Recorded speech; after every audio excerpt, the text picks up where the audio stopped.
Hey, bud. Good to see you. Thanks for booking the show. Really appreciate it. Done some videos here to hopefully help make the packing and unpacking of the pieces in the show go a little smoother. Everything is labeled first and foremost by crate. So looking to get the correct piece in the correct crate. Now there could be a little confusion with the item inventory number, which is also labeled, but the titles of the pieces should be pretty straightforward. So there shouldn't be confusion with that. I'm more concerned with the crate number labeled on the pieces of foam to ensure if they weren't to get put back in, that if everything was in a huge pile, you'd be able to figure out what pieces of foam go to what crate and what piece goes to what crate. So we've got this clip and just a latch here that you're just gonna have to push down just a little bit to get the latch to come up, because there's a little bit of pressure with the foam, and that's intentional to help keep hopefully this from rattling in transit. So gently opening this up, and again, here's the item number, not to be confused with the crate. All right, front towards enemy in this top piece of foam. And I'm gonna back up real quick. Crate number 1, it's labeled right here, has the binder in it, the show binder. So this is gonna be something that has the paperwork.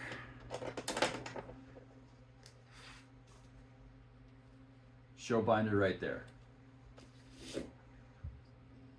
Okay, so back to the foam, labeled crate number 1. And each piece of foam, as you'll see, should be labeled with the crate number and the top of the piece of foam and the orientation. Front, and then each crate is labeled front right here. Okay, so crate number, and then here's the piece. This is front towards enemy. So I've made them, I know how to handle them. I think they're a little bit heavy. Watch your back, make sure that you use 2 hands and be careful on the lip of the piece. But I trust you've done this before. So, and then this crate, like most of them, they all have foam that is glued on the inside, and it'll be labeled pretty clearly, do not remove, okay? And the other thing about these crates is they have wheels on them. They're not, you'll see they're not great for outdoors. And then also, with that in mind, I also put tiny little handles on, and that's, there's a pretty good threshold in and out of my studio. And so when I've moved them, just to get a handle to lift one set of wheels up, over, and push out if you have a threshold you need to get over. Yeah, these aren't designed to be stacked because the wheels can't lock. And then real quick, putting this piece back together, repacking it. Knowing I have the correct crate, front towards the enemy, just gently get it seated there. And then this piece is labeled the middle, and then the front. So it's the middle piece of foam.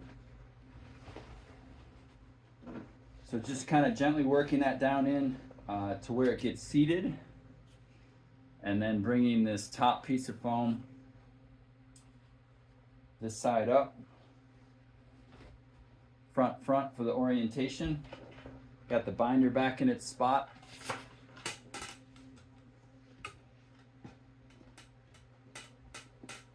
And there is going to be that little bit of pressure you're going to need to push down.